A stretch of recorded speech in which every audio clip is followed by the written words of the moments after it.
안녕하십니까. 지역사회복지론 제3주차 3차시 수업을 시작하겠습니다.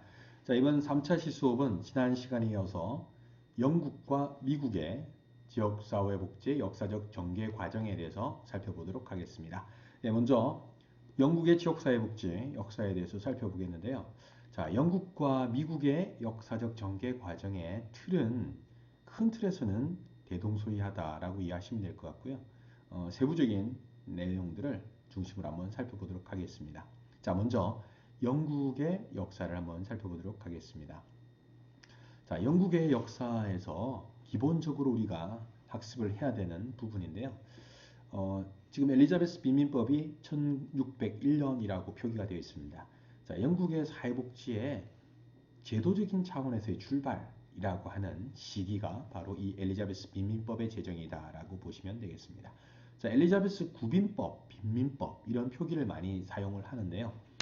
자, 구빈법이라고 하는 the for law라고 하는 의미는 빈곤한 사람을 구제하기 위한 법이다라고 하는 의미에서 구빈법이라고 표현하기도 하지만 실제 여러분들이 사회복지 역사를 학습하시다 보면 이 구빈법이라고 하는 것이 빈곤한 사람들을 구제하는 목적도 있지만 이면에는 빈곤한 사람, 특히 건강한 불황인들, 신체가 건강한 빈민들을 억압하고 통제하기 위한 성격이 더 강하다라고 하는 의미에서 오히려 빈민들을 더 억압하고 통제하는 법, 그래서 빈민법이라고 표현하는 학자들이 다수 있습니다. 자, 그래서 엘리자베스 빈민법을 시작으로 앞 시간에 말씀드린 것처럼 자, 엔클로저 운동 등으로 인해서 토지를 잃은 농민들은 시골에서 생활하기가 곤란하니까 좀 더 살기가 좋은 교구로 이동을 하게 되죠. 다른 도시로 이동을 하게 되는데 사실은 이제 교구를 중심으로 이제 아마 영국이나 이런 중세 때 보면 주거 단위를 주로 교구, 페리시라고 하는 교회를 중심으로 해서 마을이 형성됩니다. 그래서 이 교구를 중심으로 구분이 되는데 이 교구에 속해 있는 일반 주민들이 그 지역에 있는 빈민들에 대한 구빈세를 부담하게 되어 있습니다. 자, 그러다 보니까 빈곤한 사람들이 더 많이 몰려들게 되면 그만큼 구빈세에 대한 부담이 증가할 수 있기 때문에 이것을 제한을 한 거죠. 그래서 빈민들의 자유로운 이동을 통제하고 이를 막기 위한 제도로서 정주법을 두었다. 자, 우리나라로 따지면 이제 호패제도와 유사한 성격이겠죠. 마을과 마을을 이동할 때 반드시 이것을 입증할 수 있는 증표가 있어야 되는데 이를 통제하기 위한 성격이 강한 것이 바로 이 정주법이다라고 보시면 될 것 같고요. 이제 자급장법이 만들어진 것은 이제 근로가 가능한 신체는 건강한데 빈곤한 상태에 있는 사람들이 집집마다 돌아다니면서 음식을 구걸하는 것을 통제하기 위해서 이 사람들을 워크하우스라고 하는 자급장에서 일을 할 수 있도록 유도하기 위한 법이 이 자급장법이다라고 보시면 되고요. 가장 최초로 만들어진 원외구호입니다. 원래 이제 근로 능력이 있으면서 빈곤한 사람들은 자급장이라고 하는 곳에서 수용 보호되면서 거기서 생활하면서 일을 하고 급여를 받는 형식이라면 자기가 거주하는 집에 생활하면서 출퇴근을 하면서 일을 할 수 있도록 한 원외구호의 시초가 된 법이 바로 길버터법이다라고 보시면 되고요. 자, 이후에 만들어진 1795년의 스피넴랜드법이라고 하는 것은 당시에 스피넴랜드라고 하는 이제 그 지역에 바커셔 지역에 이제 그 빵을 구입하는 데 소요되는 비용과 근로자의 임금 격차에 대한 부분을 소득을 보전해 주는 거죠. 임금 보조제적인 성격을 가지고 있는 법이었다라고 보시면 되는데 스피넴랜드법 혹은 바커셔 지역의 빵법, 바커셔 빵법이라고 불리기도 했습니다. 자, 이거는 이제 추후에 뭐 다시 말씀을 드리겠지만 이 스피넴랜드 제도 같은 경우는 사용자, 일종의 고용주가 국가로부터 임금 보존이 이루어지다 보니까 오히려 노동자들의 임금을 낮추는 또 부정적인 어떤 결과를 가져왔다라고 하는 또 부정적인 측면도 있습니다. 자, 어쨌든 이런 그 개정 그러니까 스피넴랜드 제도를 지나고 나서 1834년도에 기존에 있던 빈민법이 문제가 있다라고 해서 이것을 한번 바꾸게 됩니다. 이것을 개정빈민법 혹은 신빈민법이라고 하는데 이 법령에서는 몇 가지 원칙이 있습니다. 구제에 있어서는 무조건 자급장에서 구호를 원칙으로 한다. 원외 구호는 이제 안 된다. 신체가 건강한 거린이나 불황인들은 무조건 작업장에서 보호받아야 된다라고 하는 것이 있고, 두 번째는 구빈 행정의 전국적 통일을 기한다라고 하는 측면이 있습니다. 각 지역마다 특징이 있게끔 자발적으로 구빈 활동을 하는 것이 아니라 전국적으로 통일된 기준을 가지고 그것에 근거해서 구빈 활동을 하자라고 하는 취지고요. 또 하나가 열등처우의 원칙이라고 하는 것이 있습니다. 이 얘기는 뭐냐면 이제 근로 동기를 낮출 수 있다. 예를 들면 일을 하는 사람과 일을 하지 않는 사람 간의 소득 격차가 크지 않으면 일에 대한 동기가 낮아지겠죠. 그래서 이 열등처우의 원칙이라고 하는 것은 국가로부터 지원을 받는 피구제 빈민, 또 포퍼라고 하는 피구제 빈민의 생활 상황이라고 하는 것은 최하급 독립노동자의 생활 상황보다는 더 열악한 것이어야 한다. 이제 이런 의미가 바로 이 열등처우의 원칙, 일종의 공평한 처우의 원칙이다라고 보시면 되겠습니다. 자, 이 신빈민법 이후에 이제 독점 자본을 지나서 이제 20세기 초가 되면 1, 2차 세계대전과 경제대공황이라고 하는 또 시대사적인 문제들을 경험하게 됩니다. 이제 요거를 지나고 영국이 2차 세계대전 이후에 1948년에 국민부족법 NHS라고 하는 거죠. National Health Service라고 하는 요람에서 무덤까지라고 하는 의료 보장에 있어서 전 국민에게 무상 의료 서비스를 제공하겠다라고 하는 것을 만들게 됩니다. 자, 요거 이후에 2차 세계대전부터 시작해서 70년대 말까지 복지국가의 어떤 주도기, 황금기로 이어지게 되고 70년대 후반부터 80년대 이제 복지국가의 재정 위기를 경험하면서 신자유주의 혹은 신보수주의가 등장하게 되고 또 최근에 들어서는 이제 복지의 어떤 다양화, 다원화, 복지 다원주의라고 하는 어떤 용어의 개념으로도 많이 변화가 되어져 왔다라고 보시면 되겠습니다. 자, 그러면 영국 지역사회복지의 발달 과정을 살펴보면 실질적으로 그리 오래되지는 않았습니다. 19세기 경에 형성되어져 있는 지역사회 자선조직협회라고 하는 것과 임모간 운동이 중심이 되어졌고요. 이후에는 20세기에 이제 들어와서는 지역사회 보호의 어떤 출현과 발달 이 과정에 대해서 한번 살펴보도록 하겠습니다. 자, 먼저 자선조직협회라고 하는 건데요. 이 COS라고 하는 말은 Charity Organization Society, 자선을 조직화하기 위한 협회다라고 하는 건데 이 의미는 지금 화면에서 보이는 것처럼 산업화가 급속도로 이루어지다 보니까 빈부격차가 엄청나게 심해지겠죠. 자, 시골에 기타 기술을 가지고 있지 않은 무기술 노동자들이나 아니면 시골에서 농사를 짓던 사람들이 빈곤한 부분들, 빈곤을 해소하지 못하는 어려움 때문에 도시 지역으로 이제 몰려들기 시작하죠. 왜? 도시 지역에는 그래도 그나마 일을 할 수 있는 여건이 마련되어 있거나 또 지원을 받을 수 있는 여건들이 마련되어 있기 때문에 도시 지역으로 몰려들기 시작하죠. 이제 이렇게 되면 도시 지역의 빈민들의 문제가 이제 또 심각하게 되죠. 그러다 보니까 도시 지역에 있는 다양한 자선단체들이 빈민들을 지원하기 시작합니다. 그런데 이런 자선 활동이 굉장히 효과적이고 효율적으로 이루어졌느냐? 그렇지 않은 거죠. 이제 중복적이고 무분별한 자선 활동이 이 시기에 이루어집니다. 자, 그러다 보니까 이런 중복적인 자선이나 무분별한 자선 활동을 좀 통제하고 조정하자라고 하는 취지에서 만들어진 것이 COS, 즉 자선조직협회다라고 보시면 됩니다. 따라서 이들은 빈곤한 사람들을 구제하겠다. 이게 더 큰 목적이 아니라 빈곤한 사람들을 지원해주는 자선단체들을 좀 재정비하고 조직화하자라고 하는 것이 더 큰 협회 결성의 목적이었다라고 보시면 되겠습니다. 주로 이 사람들이 했던 활동들은 주로 상류층의 여성과 이들을 추종하는 사람들을 중심으로 해서 가가호호 방문을 통해서 1대1 대면 상담을 통해서 도움을 제공할 것이냐 아니 그렇게 하지 않을 것이냐에 대한 여부를 결정하는 거죠. 자, 이를 위해서 기존에 도움을 받던 것을 모두 중단을 시킵니다. 그래서 제일 먼저 한 것이 기간을 정해놓고 도움을 받고자 하는 사람들은 등록을 하게끔 하죠. 자, 일정 기간 동안 등록을 시킨 다음에 등록된 사람들을 중심으로 민지 테스트라고 하는 자산 조사를 실시합니다. 이 사람이 정말 도움이 필요한지 그렇지 않은지를 살펴보고 정말 도움이 필요한 사람이다라고 하면 프렌들리 비지터라고 하는 우회 방문원을 가가호호 파견하는 형태로 협동적 자선, 자선적 협동 활동을 펼쳐나갔다라고 보시면 되겠습니다. 자, 이 자선조직협회와는 또 상반된 특징을 가지고 있는 협회가 있는데요. 이게 임보간 운동입니다. 세틀먼트 하우스 무브먼트라고 하는 건데요. 세계 최초로 만들어진 인보관은 영국 런던시에 있는 화이트채플 슬럼 지역에 개관한 토인비 홀이라고 보시면 되는데요.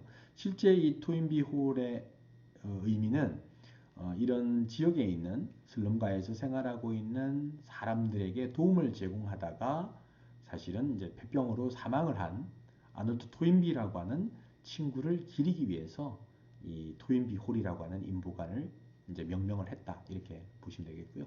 실제 앞서 말씀드렸던 COS와 이 인보관의 큰 차이는 뭐냐면 빈곤의 원인이 어디에 있느냐, 사회 문제의 원인이 개인에게 있느냐, 혹은 사회의 어떤 구조적인 요인에서 그 원인을 찾을 것이냐, 이 두 가지가 있는데요. 개인에게 책임이 있다라고 보고 그 개인을 변화시키려고 접근한 활동이 COS의 활동인 반면에 이 인보관이라고 하는 활동은 빈곤의 원인이라고 하는 것이 개인보다는 우리 사회적인 어떤 상황, 여건에 따라서 어쩔 수 없이 이 빈곤을 가질 수밖에 없는 사회 구조적인 어떤 문제점으로 접근하는 활동이다라고 보시면 되겠습니다. 그래서 여기서는 주요 활동이 3R이라고 표현되어 있잖아요. 첫 번째는 레지던스입니다. 실제 도움이 필요한 사람들이 살고 있는 마을이나 지역에 가서 함께 레지던스, 거주하는 거죠. 생활을 해보는 거죠. 왜 이 사람들이 빈곤할 수밖에 없는지를 살펴보도록 하기 위해서 직접 그들과 함께 생활하는 첫 번째 R이 되겠고요. 두 번째는 리서치입니다. 실질적으로 철저한 사회 조사를 실시합니다. 왜 이 사람들이 가난할 수밖에 없는지에 대한 조사가 있고 그런 결과를 바탕으로 리폼이라고 하는 사회 개량 활동, 그러니까 변화를 시키기 위한 어떤 노력들을 기울이는 거죠. 이게 인보관 운동의 3R, 3대 정신이라고 보시면 되겠습니다. 주로 인보관 활동에는 교회 지도자나 지식인층 그리고 청년들이 주로 많이 참여를 했다라고 보시면 되겠습니다.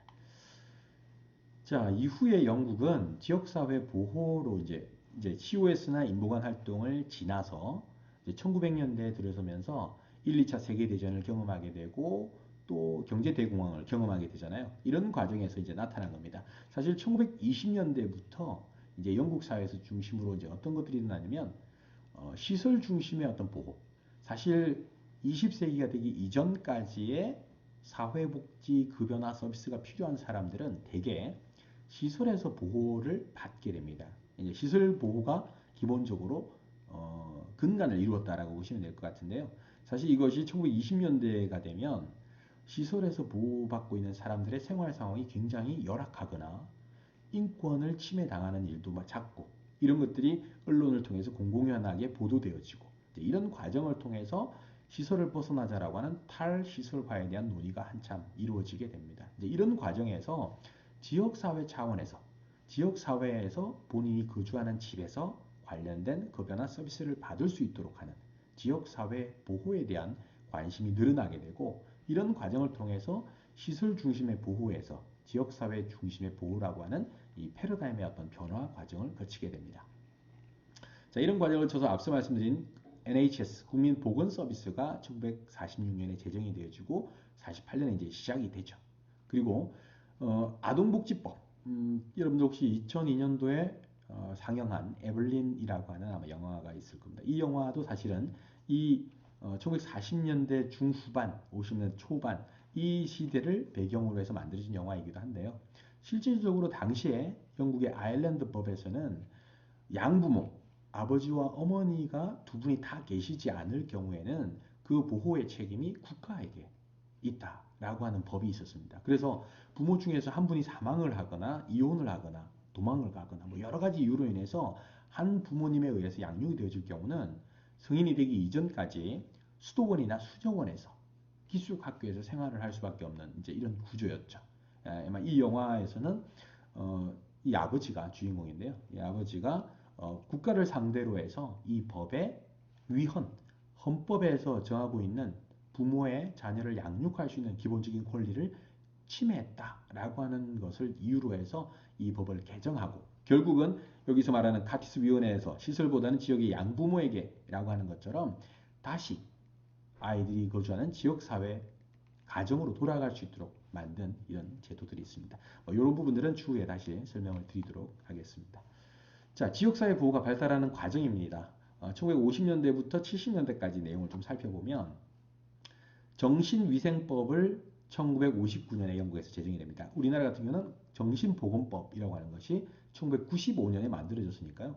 우리보다는 약 한 40년 정도 앞서서 만들어지고 이 법에서 재가복지 서비스를 규정합니다. 이제는 시설보다는 본인이 거주하는 집에서 급여나 서비스를 받을 수 있도록 하는 것이고요.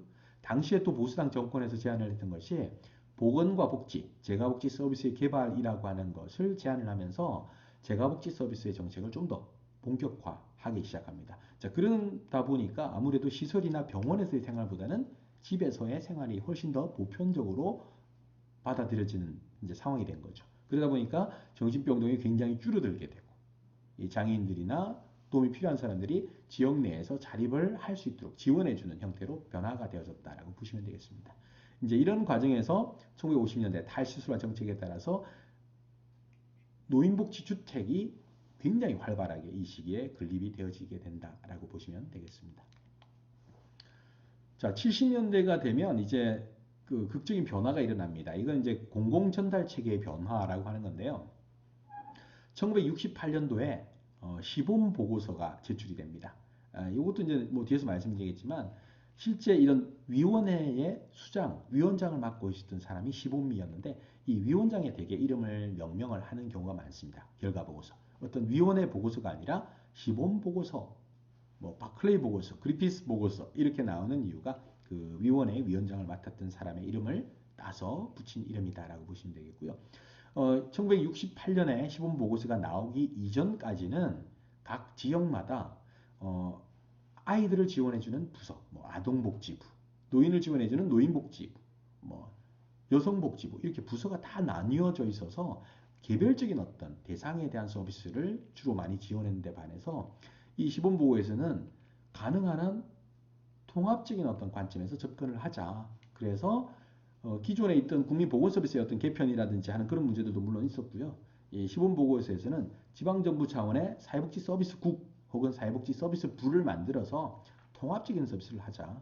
한 가구에는 노인도 있을 수 있고 장애인도 있을 수 있고 아이들도 있을 수 있는데 이를 각각 부서에서 담당하게 되면 세 부서가 한 가구에 개입을 해야 되는 지금 상황이 되는 거죠. 자, 이런 것들을 통합적으로 관리할 수 있는 부서를 만들자라고 해서 시범보고서가 제출이 되어졌고 이 시범보고서를 근거로 해서 지방자치단체의 사회복지서비스국 혹은 사회복지서비스부의 수장을 맡게 된 사람이 하버트가 됩니다. 그래서 하버트에서 나온 보고서가 70대 초반에 하버트 보고서가 되겠습니다. 자, 이제 이런 형태로 지역사회 보호는 계속적으로 발달을 해갑니다. 자, 시범보고서에 대한 내용은 방금 말씀을 드렸고요. 실질적으로 지역사회 보호는 1970년대 매우 확장되어지고 발달되어져 오다가 70년대 중반에 두 차례 오일 쇼크를 지나고 80년대 오면서 경기 침체 이런 것들로 인해서 굉장히 좀 어려움을 겪었다라고 보시면 되겠습니다. 자, 이후에는 1986년이 되겠습니다. 지역사회 보호 개선 위원회인데 이 위원회 역시 그리피스라고 하는 사람이 위원장을 맡고 있었기 때문에 그리피스 보고서라고 보시면 되겠고요. 이 보고서의 핵심은 뭐냐면 지역사회 보호의 1차적인 책임은 중앙정부가 아니라 지방정부에게 있다라고 하는 것을 명시를 합니다. 그래서 지방정부의 역할은 사람들에게 직접적인 서비스를 제공하는 것이 아니라 지역 구성원들에게 서비스나 급여를 제공하기 위한 계획을 설정하고 그것을 조정하는 역할을 담당하게 했던 거죠. 자, 주거에 대한 욕구 이런 것들은 지방정부에 의해서 사정되어지고 평가되어지고 이제 어떻게 보면 중앙정부의 책임을 지방정부에게 일정 부분 넘겨준 것이다. 어떻게 보면 중앙정부 역할을 좀 축소시킨 결과를 가져왔다라고 보셔도 되겠습니다. 자, 이것을 반영해서 만든 법이 국민보건서비스 및 재가복지서비스가 되겠습니다. 재가복지법이 1990년도에 만들어졌습니다. 자, 이제 그리고 나서 이제 영국의 경우는 90년대 와서는 좀 많은 변화가 있습니다. 특히 이제 지역사회 보호의 어떤 개혁인데요. 기존의 NHS라고 하는 무상복지, 무상의료에 대한 부분들에 대해서도 상당 부분 본인 부담금에 대한 부분들까지 가미시키는 보완이 이루어졌고 또 중요한 것이 시장 경제 원리를 통한다라고 하는 의미는 이제 70년대 후반 80년대로 오면서 신자유주의 혹은 신보수주의 노선이 이루어졌잖아요. 자, 그러다 보니까 다시 자유방임주의로의 어떤 좋은 부분들을 돌아가자라고 하는 의미와 국가 개입주의 어떤 케인즈주의의 어떤 그것을 그대로 융합시켜 놓은 어떤 의미라고 보시면 될 것 같습니다. 그래서 이 부분은 90년대 와서 영국에서 지역사회 보호의 어떤 핵심적인 역할은 국가나 지방정부도 역할을 하지만 민간의 어떤 역할들을 더 중요시하고 더 나아가서 케어 매니지먼트, 일종의 사례 관리에 대한 부분들을 더 강조한다. 자, 케어 매니지먼트, 케이스 매니지먼트라고 하는 사례 관리의 핵심은 결국 뭐냐면 네트워킹입니다. 지역사회와의 어떻게 보면 지역사회 네트워크를 통한 업무의 공유, 협업 이런 것들을 통해서 지역의 문제를 해결해 나가자라고 하는 부분이고요. 그러다 보니까 케어의 혼합 경제, 다양한 주체의 어떤 참여가 필요하다라고 하는 것이고 이제 복지다원주의라고 하는 용어까지 등장합니다. 복지의 공급 주체라고 하면 대개 중앙정부라고 하는 국가를 떠올리기 마련인데 이 복지다원주의적인 관점이라고 하는 것은 국가의 손길이나 지방정부의 손길이 닿을 수 없는 도서벽지나 이런 험지 같은 경우는 사실은 공공영역의 전달체계가 존재하지 않는 곳은 어떻게 할 것이냐. 그러면 그 도서벽지에 있는 사람들은 가족이나 이웃이나 친지 이런 사람들로부터 도움을 받을 수 있지 않느냐는 거죠. 이런 비공식적인 조직이나 종교나 회사, 기업 이런 조직들도 다 사회복지의 공급 주체로서의 역할을 할 수 있다라고 보는 관점이 복지다원주의다라고 이해를 하시면 되겠습니다. 자, 여기까지가 이제 영국의 지역사회복지 역사적 전개 과정이었다면 이제 미국으로 넘어가겠습니다. 사실 미국은 COS와 인보가는 거의 같은 맥락이기 때문에 짧게 살펴보고 넘어가도록 하겠습니다. 자, 미국 역시 그 19세기 말에 산업화가 굉장히 진전이 되면서 농촌이나 특히 유럽에서 이주해온 많은 이주 노동자들이 있습니다. 자, 사실은 영국보다는 미국이 굉장히 면적이 넓습니다. 그리고 이민자들이 굉장히 많이 유입되죠. 이러는 과정에서 영국과는 달리 단순히 농촌에서 올라온 이주 노동자, 이주자 혹은 뭐 도시로 유입된 빈민들만 있는 것이 아니라 이민자들의 경우 더 큰 문제가 있죠. 언어적인 문제라든지 문화적인 차이라든지 기술력이 없는 상태 이런 복합적인 문제 때문에 사실 도시 빈민의 문제가 심각해지죠. 그래서 COS나 인보관이 여기서 대거 역할을 하게 된다라고 보시면 될 것 같고요. 이제 미국 같은 경우는 두 차례에 걸친 세계대전과 경제대공황을 경험하고 이러는 과정에서 지역사회복지가 굉장히 많이 변화됩니다. 왜냐하면 미국의 독립 배경을 보시면 영국에서 청교도 혁명 이후에 메이플라워를 타고 자유를 구하고자 신대륙으로 넘어온 사람들에 의해서 만들어진 국가이기 때문에 중앙정부 차원의 어떤 정책이나 제도에 대해서 굉장히 터부시한 경향이 있습니다. 따라서 개인주의, 자유주의를 굉장히 표명하고 있죠. 그러다 보니까 중앙정부의 중심으로 이루어지는 사회보장제도에 대해서는 굉장히 부정적일 수밖에 없습니다. 그런데 1929년 경제대공황이 약 10년가량 장기화되면서 더 이상 시장 기능에만 놓고 볼 수는 없다라고 해서 국가가 개입하기 시작합니다. 그래서 1935년에 소셜 시큐리티 액트, 사회보장법이라고 하는 것이 연방정부 차원에서 만들어지고 연방정부 차원의 연방구호청이라고 하는 페라라고 하는 것이 이제 건설이 만들어지게 되는 거죠. 이런 여러 가지 지역사회복지의 전환 시기가 있고 1960년대에 오게 되면 이제 빈곤과의 전쟁 시기 그리고 이후에 지역사회복지 발전의 시기 이렇게 또 구분해 볼 수가 있겠습니다. 자, COS의 어떤 부분들은 앞서 제가 말씀드린 것처럼 산업화로 인해서 노동자나 가족들이 이민자들이 도시 지역으로 많이 몰려들면서 이런 도시 빈민의 문제, 언어적인 문제나 문화적인 문제 때문에 여러 가지 갈등이 일어나고 이들의 문제를 해결하기 위한 자선단체들이 난립하게 되고 이제 이런 문제들이 이제 COS의 등장 배경이다라고 보시면 되겠고요. 영국의 COS의 영향을 받아서 뉴욕에 있는 버팔로시에 영국 성공회 소속의 거틴 목사가 COS 자선조직협회를 만들게 됩니다. 자, 이거는 뒤에서 다시 설명을 드리도록 하고요. COS와 이제 인보관 운동의 큰 차이를 이 화면에서 보이는 것처럼 도표화 시켜놨습니다. 이거는 이제 사회복지 1급 시험이라든지 기타 질문들에서 자주 등장하는 문제이기 때문에 이 표를 숙지해 주시는 게 좋을 것 같고요. 크게 본다 그러면 주로 관점이 뭐냐? 개인적 속성이나 환경적 요소냐 이 말은 앞서 제가 시간에 말씀드린 것처럼 사회 문제의 원인, 빈곤의 원인이 개인에게 있느냐, 사회 환경적인, 사회 구조적인 요인에게 있느냐 이런 측면이고요. 참여했던 사람들이 주로 어떤 사람이냐. 그리고 COS가 사회 진화론 일종의 자, 도움이 필요한 사람 가정에 방문해서 도움을 제공하는데 당신의 도덕적인 개인적 속성이 빈곤의 원인이라고 했기 때문에 개인을 변화시켜야 됩니다. 자, 변화를 시켜야 되는데 여기에 따라오면 지원을 해주고 그렇지 않으면 지원을 하지 않는 거죠. 그러면 자연 도태될 수밖에 없는 사회 진화론이라고 하는 이론적 기반을 갖고 있다.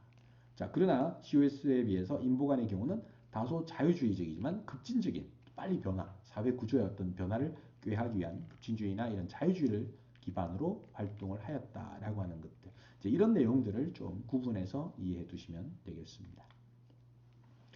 자, 두 번째 미국의 이제 인보관이 되겠는데요. 이것도 제인 아담스라고 하는 사람에 의해서 시카고에 만든 헐하우스가 미국에서는 가장 먼저 만들어진 인보관이다라고 보시면 되겠습니다. 뭐 세부적인 내용들은 영국의 인보관 활동과 큰 차이는 없습니다. 자, 인보관의 양적 증가가 영국과는 좀 차이가 있습니다. 앞서 제가 말씀드린 것처럼 영국이 단순히 농촌이나 이런 시골 지역에서 도시 지역으로 모여든 빈민들이 있었고 그것에 대한 문제가 있었다면 미국과 같은 경우는 면적도 굉장히 넓은 데다가 농촌에서 올라온 사람들 말고 외국에서 들어온 유럽에서 이주해온 이주민들, 이민자들도 있었기 때문에 훨씬 더 많은 문제들이 상존했겠죠. 그러다 보니까 인보관의 어떤 양적인 증가가 클 수밖에 없었다. 이렇게 이해를 하시면 되겠습니다.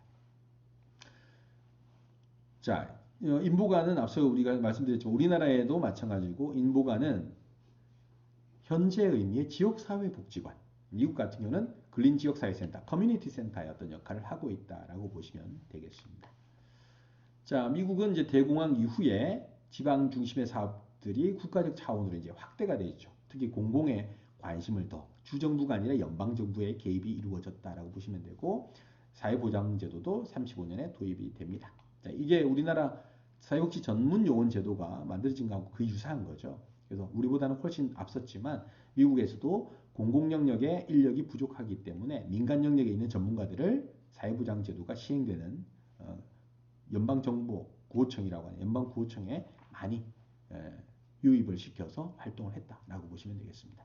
자, 1930년대에서 40년대 초반, 그러니까 30년대 말 알린스키라고 하는 흑인 민권 운동가가 있는데요. 이분은 아마 미국의 역사에서는 굉장히 중요한 역할을 했던 분입니다. 지역에 있는 다양한 빈민들을 모아서 조직화하고 이들로 하여금 지역의 어떤 변화를 꾀기 위한 활동을 할 수 있도록 교육 훈련시킨 대표적인 사례라고 할 수가 있겠고요. 이제 1960년대가 되면 우리가 흔히 알고 있는 빈곤과의 전쟁이라고 하는 대표적인 예가 있습니다.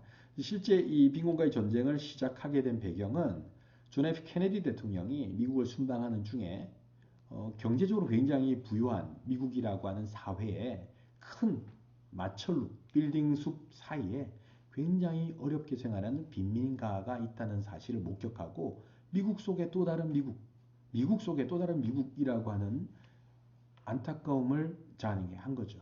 자, 이를 계기로 우리 미국이라고 하는, 그러니까 미국 사회에서 이 빈곤한 문제들, 빈곤한 사람들의 어떤 그 열악한 상황을 개선해 나가자.